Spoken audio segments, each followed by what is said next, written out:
नमस्कार दोस्तों, स्वागत है आपका आयुक्सी एमपीपीएससी के यूट्यूब चैनल पे। आज हम डिस्कस करने वाले हैं मध्य प्रदेश लोक सेवा आयोग के 2024 के पेपर में आए हुए यूनिट 2 के मध्य प्रदेश के इतिहास, साहित्य और संस्कृति के क्वेश्चन। उससे पहले हम बता दें कि हमारी टेस्ट सीरीज 10 तारीख से लॉन्च हो चुकी है, जो यूट्यूब और ऐप में अवेलेबल है। हम डिस्कस करते हैं। हमारा पहला क्वेश्चन है, निम्नलिखित स्वतंत्रता सेनानियों को उनके क्रांति क्षेत्र से सुमेलित कीजिए। तो ये 1857 की क्रांति से संबंधित क्रांतिकारी हैं और इन क्रांतिकारियों ने किस क्षेत्र से नेतृत्व किया उसके बारे में जानकारी दी हुई है। उस जानकारी को हमें सही सुमेलित करना है। राजा मर्दन सिंह, दौलत सिंह, राजा बखत बली और मुराद अली। तो राजा मर्दन सिंह जो है उनका संबंध भानपुर से है, इसे हम बानपुर भी बोलते हैं, जो यूपी में है, यूपी एमपी के बॉर्डर में है। दूसरा है राजा दौलत सिंह। राजा दौलत सिंह का संबंध है निमावर, ये होशंगाबाद की एक तहसील है। अपने अगले हैं राजा बखत बली, इनका संबंध है शाहगढ़ से। और अपने हैं अगले मुराद अली, इनका संबंध है महू से। इस आधार पर अगर हम देखें तो हमारा उत्तर होगा 2, 1, 3 और 4। 2, 1, 3 और 4, ऑप्शन ए। अब हम देखते हैं इनके बारे में कुछ इंटरेस्टिंग कहानियां। दूसरी, राजा मर्दन सिंह और बखत बली ये रानी लक्ष्मीबाई के प्रमुख सहायक के रूप में काम किया है 1857 की क्रांति में।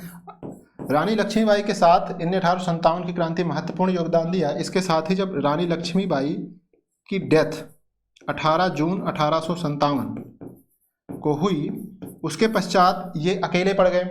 अब इन्होंने क्या किया कि ये वहां से निकले और शाहगढ़ में एक अंग्रेज अधिकारी था, थेनरिंगटन नाम है, उसके सामने इनने आत्मसमर्पण कर दिया। आत्मसमर्पण किया। आत्मसमर्पण करने के बाद उस अंग्रेज अधिकारी ने या अंग्रेजों ने इनको लाहौर में एक हवेली में नजरबंद कर दिया। जब लाहौर में इनको नजरबंद कर दिया गया, कुछ समय बाद राजा मर्दन सिंह और बखत बली में से बखत बली को मथुरा वापस भेज दिया गया, लेकिन मर्दन सिंह की डेथ 1879 में वहीं पर हो गई। उसके पश्चात अगर हम देखें तो राजा बखत बली जो है, इससे पहले हमारे एमपीपीएससी के पेपर में आ चुका है बोधन दौआ,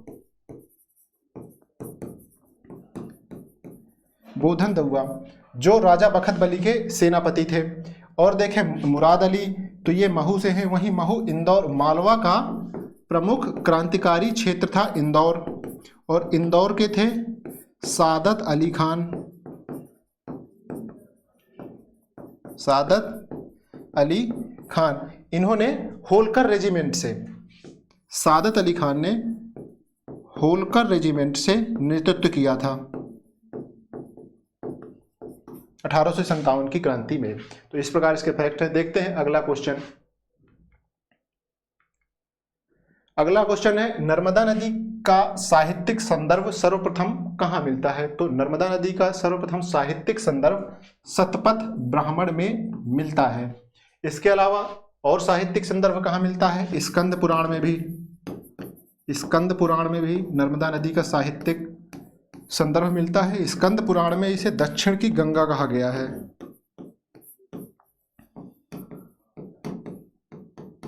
वर्तमान में दक्षिण की गंगा गोदावरी को कहा जाता है। इसके अलावा कालिदास कृत रघुवंशम, मेघदूतम,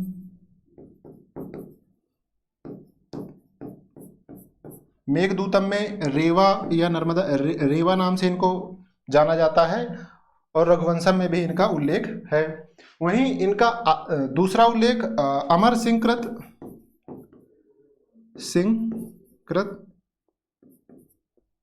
है, जिसमें भी अमर सिंह के ग्रंथ में भी इसका उल्लेख मिलता है। अमर सिंह के अमर कोश में सोमोद्भवा, कालिदास के रघुवंशम में सोम प्रभवा, मेघदूतम में रेवा या नर्मदा का नाम उल्लेख है। अगला क्वेश्चन है अपना, किस ताम्रपाषाण युगीन स्थल को वराह मिहिर का जन्म स्थल कहा जाता है? तो उपरोक्त ताम्रपाषाण कालीन स्थलों में से वराह मिहिर का जन्म निम्नलिखित में से किस स्थल में हुआ था? तो कायथा। कायथा, इसे कपित्थ भी कहते हैं, कपित्थ, जो उज्जैन में स्थित है। क्षिप्रा नदी के किनारे पर स्थित है, शिप्रा नदी या क्षिप्रा नदी पर स्थित है। इनकी कई रचनाएं हैं, जैसे पंच सिद्धांतिका, बृहद संहिता, बृहद जातक, और ये भारतीय गणितज्ञ, खगोल शास्त्री, ज्योतिष और विद्वान थे। इन्हें चंद्रगुप्त द्वितीय के 9 रत्नों में से एक माना जाता है। तो वराह मिहिर चंद्रगुप्त के 9 रत्नों में से एक है।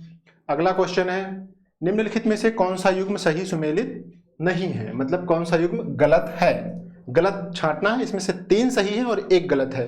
तो अभ्यारण्य है, तो बोरी अभ्यारण्य होशंगाबाद सही है, गगऊ अभ्यारण्य पन्ना सही है, करेरा शिवपुरी सही है, घाटी गांव ये गलत है। घाटी गांव ग्वालियर में स्थित है, यहां पर सोन चिड़िया पाई जाती है। वहीं इंदौर में कौन सा है? रालामंडल, रालामंडल अभ्यारण्य इंदौर में स्थित है। यह मध्य प्रदेश का सबसे छोटा, एमपी का सबसे छोटा अभ्यारण्य है।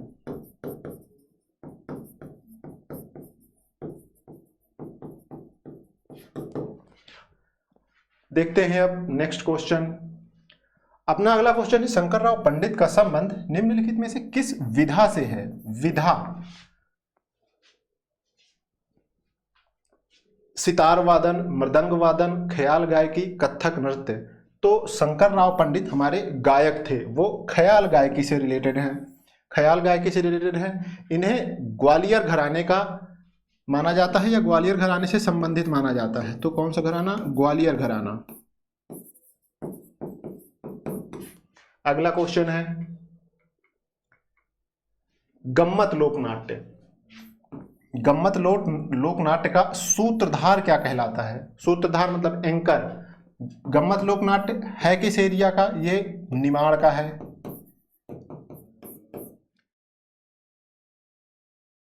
इसका कुटगर्या होगा, उत्तर कुटगर्या, ये निमाड़ क्षेत्र में मनाया जाता है। ये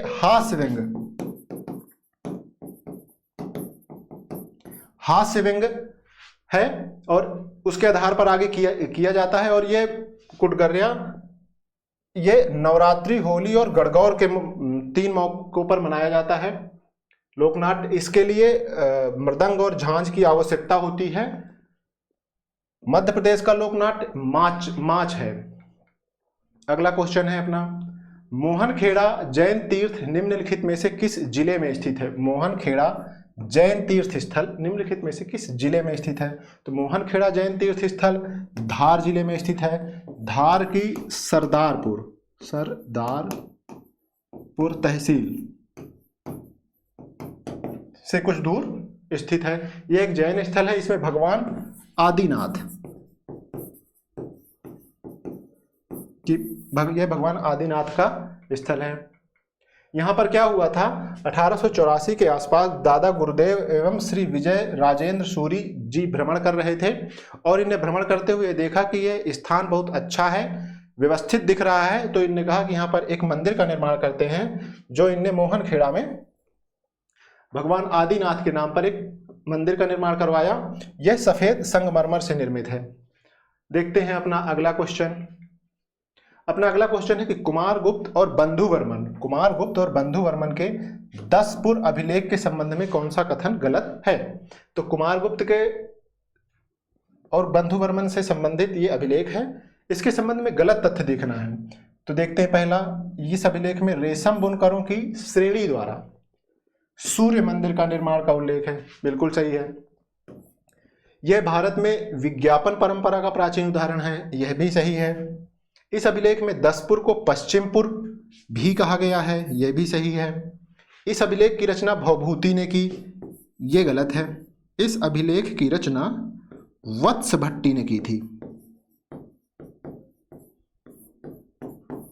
इस अभिलेख की रचना वत्स भट्टी ने की थी। इसका एक अन्य फैक्ट है, यह अभिलेख संस्कृत का अभिलेख है, संस्कृत भाषा में लिखा गया है, संस्कृत भाषा में लिखा गया है। इसे सूर्य मंदिर की दीवार पर लिखा गया है। तो सूर्य मंदिर की दीवार पर। इसके अन्य फैक्ट अगर देखें तो यह कुमारगुप्त प्रथम के समय का है और कुमारगुप्त प्रथम के गोप्ता विश्ववर्मा के पुत्र बंधु वर्मा के समय लिखा गया। मतलब कुमारगुप्त और बंधु वर्मा एक ही समय के हैं जिनके समय में ये लिखा गया था। अगला क्वेश्चन, कोहबर क्या है? कोहबर क्या है? तो कोहबर एक भित्ति चित्र है। कहां का भित्ति चित्र है? यह है बघेलखंड का। यह बघेलखंड का एक भित्ति चित्र है। बघेलखंड से अगर बाहर देखें तो यह बिहार के मिथिला और झारखंड से रिलेटेड है। झारखंड में यह मेन रूप से मनाया जाता है, लेकिन यही क्षेत्र मध्य प्रदेश के बघेलखंड से संबंधित है, तो ये बघेलखंड में भी बनाया जाता है भित्ति चित्र। अब यह भित्ति चित्र वैवाहिक अनुष्ठान में बनाया जाता है। अब इसमें होता क्या है कि जब किसी की शादी होती है तो जब वापस आते हैं, जब बारात वापस आती है तो वर और वधू के लिए जो घर होता है वहां पर चित्र बनाए जाते हैं। उस चित्र को कोहबर कहा जाता है। उस चित्र में स्वास्तिक का चिन्ह भी होता है और अन्य चित्र भी बनाए जाते हैं। जैसे ये अपने बघेलखंड के लिए फेमस है